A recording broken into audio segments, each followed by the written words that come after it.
বাবা আর মেয়ের ভালোবাসা হয়তো এরকমই হয়। আসলে বাবারা হচ্ছে মেয়েদের রাজকন্যা থাকে আর বাবা হচ্ছে সেই রাজ্যের রাজা থাকে।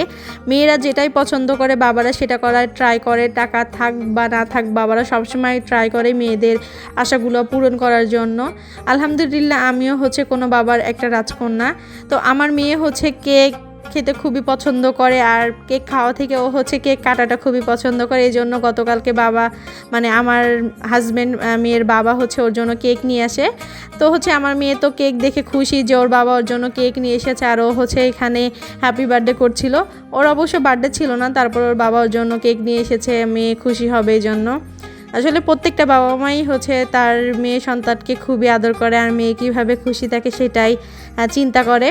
তো আমার মেয়ে তো হচ্ছে এখানে কেক কেটে দেখেন কি খুশি, ও অনেক মানে খুশি ছিল আর ওটা দেখে হচ্ছে আমাদের সবারই অনেক ভালো লাগে। আলহামদুলিল্লাহ ও খাক বা না খাক ওর খুশিটাই হচ্ছে আমাদের কাছে অনেক ইম্পর্টেন্ট, কারণ হচ্ছে সন্তান খুশি হলে বাবা মারও ভালো লাগে। তো হচ্ছে দেখেন ও হচ্ছে এখানে কেক নিচ্ছে আর একটু একটু করে কাটছে আর ও বলছে happy to you, happy to. আর এখানে হচ্ছে ওর খালামণি, ওর বাবা, আম্মাকে সবাইকে হচ্ছে কেক খাইয়ে দিচ্ছিল। তো হচ্ছে আপনারা সবাই আমার মেয়ের জন্য দোয়া করবেন যেন আমার মেয়ে একটা মানুষের মতো মানুষ হয় আর আল্লাহ যেন ওকে নিয়ে খায়ের দান করে আর আল্লাহর পথে যেন ও চলতে পারে। তো আজকের ভিডিও এখানেই শেষ করছি। থ্যাংকস ফর ওয়াচিং অ্যান্ড আল্লাহ হাফেজ।